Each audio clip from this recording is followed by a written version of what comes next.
les jeunes de Terre Sainte prient pour la paix. À l'école Terra Santa de Jérusalem a eu lieu une journée d'art, de prière et de réflexion, dont les protagonistes étaient les jeunes. En chœur, ils ont demandé le don de la paix à Dieu, mais aussi aux gouvernants. Dans les ténèbres, la lumière. La prière pour la paix de Bethléem. Aujourd'hui, Bethléem se retrouve à devoir faire face aux profondes conséquences de la guerre. Il n'y a pas de pèlerins et les magasins sont fermés. Toutefois, depuis cette ville de la paix, on continue à prier avec confiance et espoir pour un avenir de lumière. Le Dies Academicus du Studium Biblicum et de l'école biblique. Dies Academicus au SBF et à l'école biblique, qui a vu la présence du patriarche grec orthodoxe de Jérusalem, Théophilos III.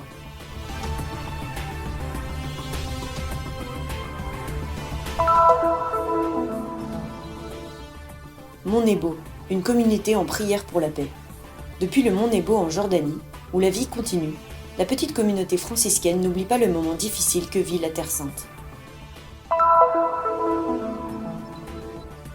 La récolte des olives, un symbole de paix. Récolter les olives comme chaque année, une action et une occasion qui se répètent, même en ce moment, malgré les circonstances.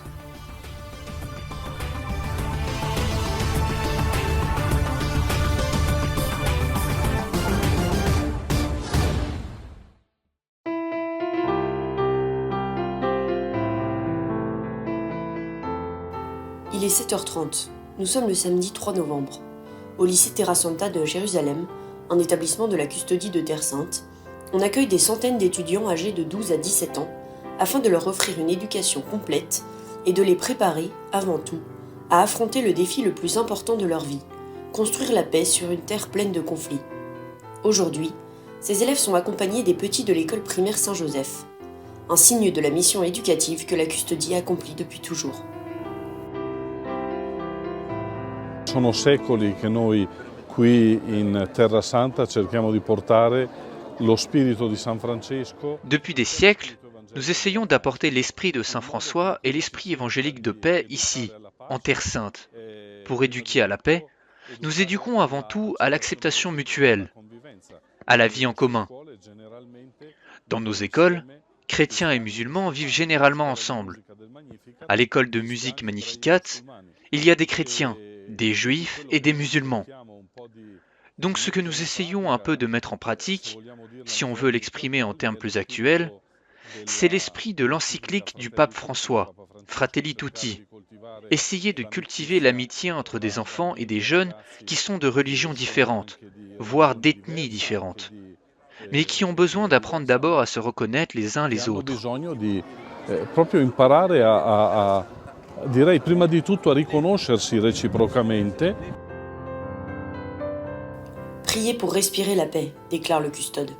Priez pour apporter la paix et aider chacun à respirer un air qui apporte la réconciliation et le pardon. Soyez des enfants qui construisent la paix, des garçons et des filles gardiens de cette paix. Un jour, ces élèves se retrouveront à devoir construire dans cette société difficile que connaît le Moyen-Orient. Et ils devront être ceux qui font aussi le choix de la paix dans leur vie.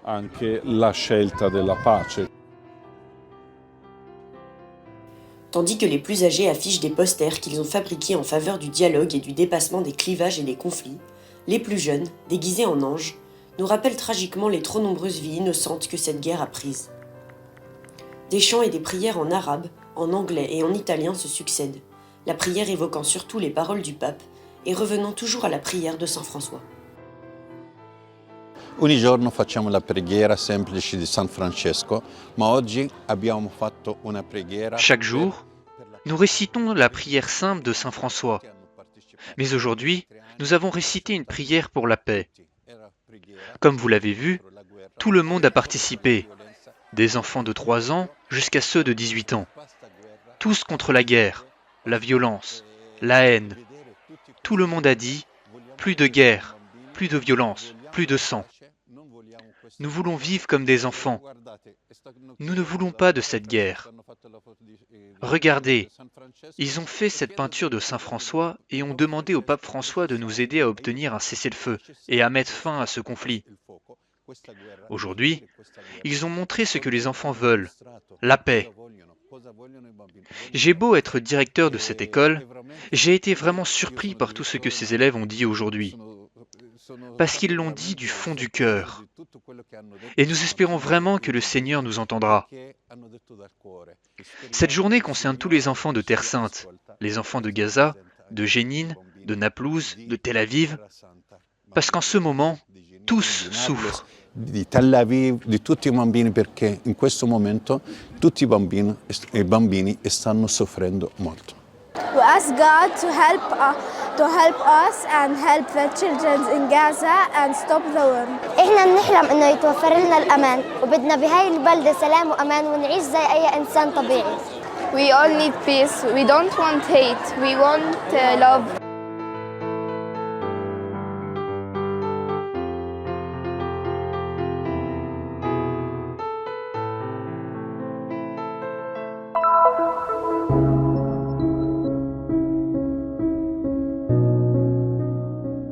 Depuis le début de la guerre, Bethléem souffre profondément.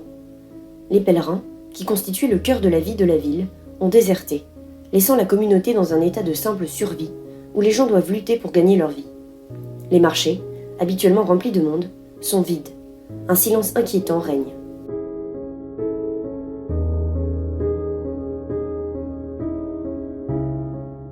اليوم عم نعيش توابع أو نتائج حرب غزة.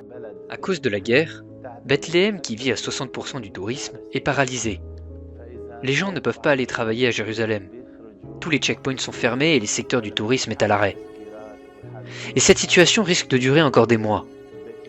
De nombreuses personnes ont perdu leur emploi et vivent aujourd'hui dans des conditions sociales et politiques difficiles, en raison de l'absence de paix.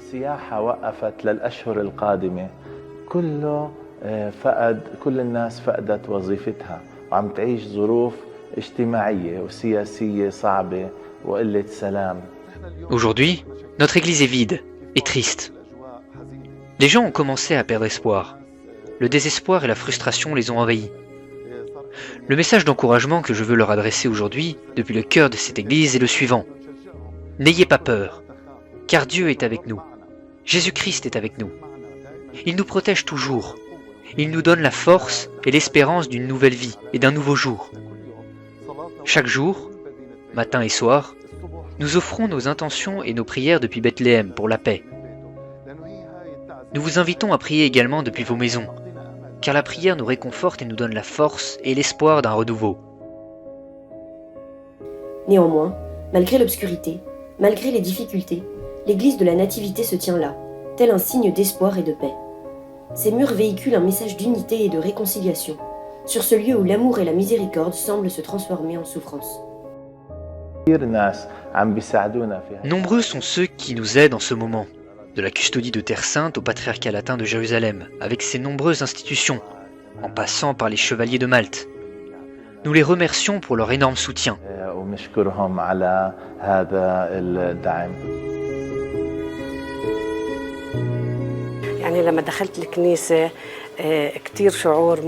Lorsque je suis entrée dans l'église, je me suis sentie profondément triste. L'endroit est vide, il n'y a ni pèlerins ni fidèles. La situation semble si sombre. Nous demandons à Dieu que les choses se calment pour que nous puissions reprendre une vie normale. Il n'y a pas d'autre réponse que la prière. La prière est la chose la plus importante dans la vie. ما فيش شيء أكتر يعني نضل نحكي غير الصلاة بس الصلاة هي أهم من كل شيء في الحياة. Nous continuons de prier avec confiance et espoir pour que cette guerre prenne fin et que ce nuage de négativité disparaisse du monde, afin que nous puissions tous vivre dans la paix, la dignité et la liberté.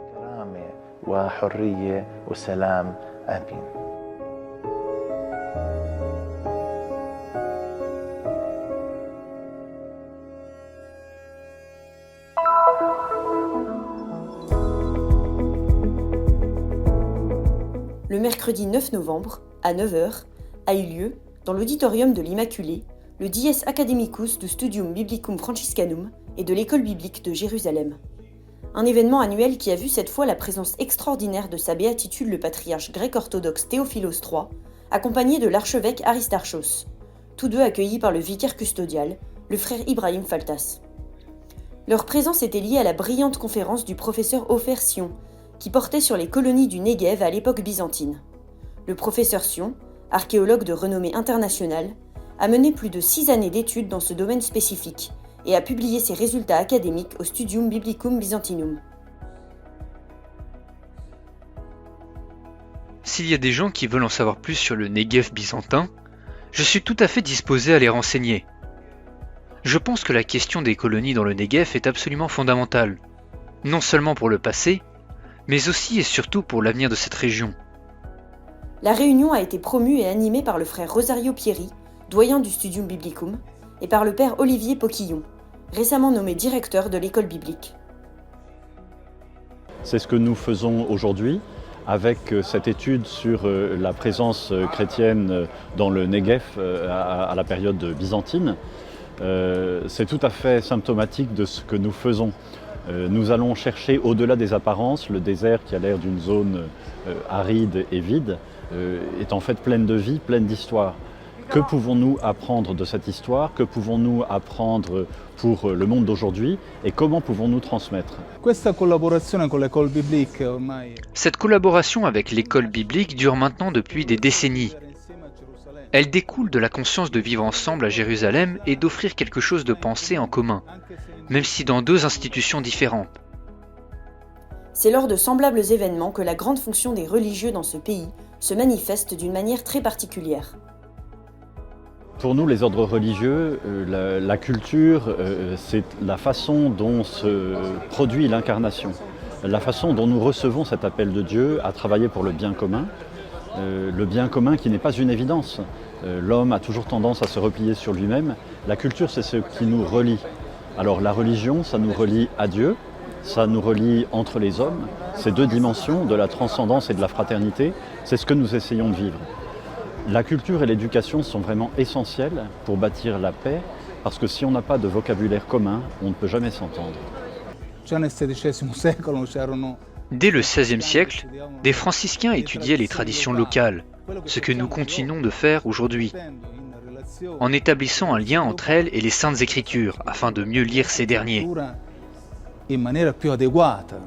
Et aujourd'hui, plus que jamais, c'est important que nous soyons là pour chercher à percer au-delà des apparences la vérité.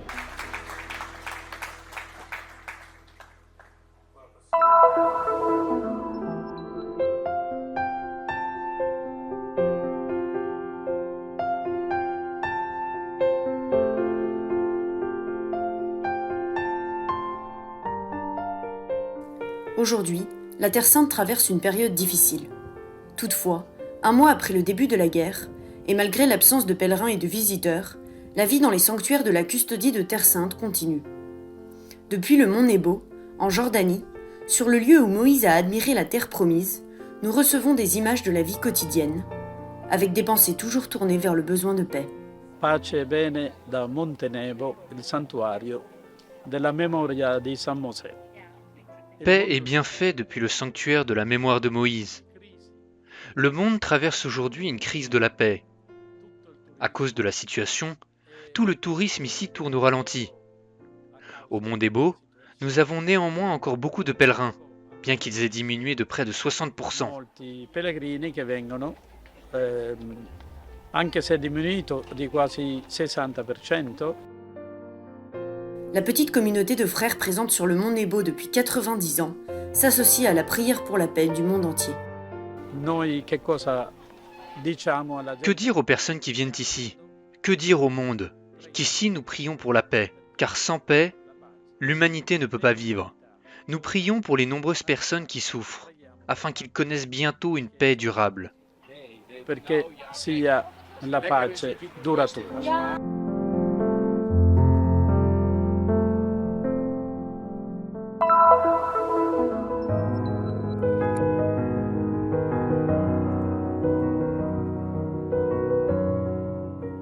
Récolter les olives chaque année, une action et une occasion qui se répètent cette année encore, malgré les circonstances.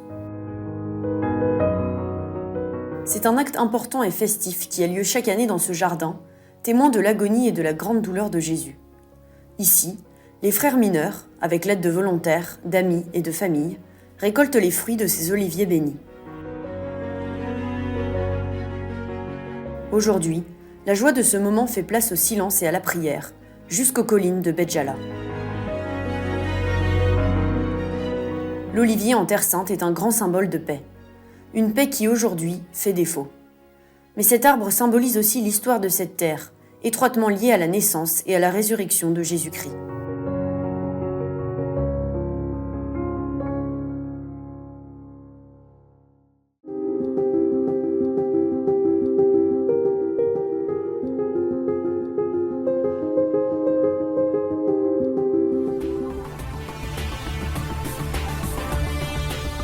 Un geste de solidarité pour soutenir les lieux saints et les besoins des frères sur la terre de Jésus.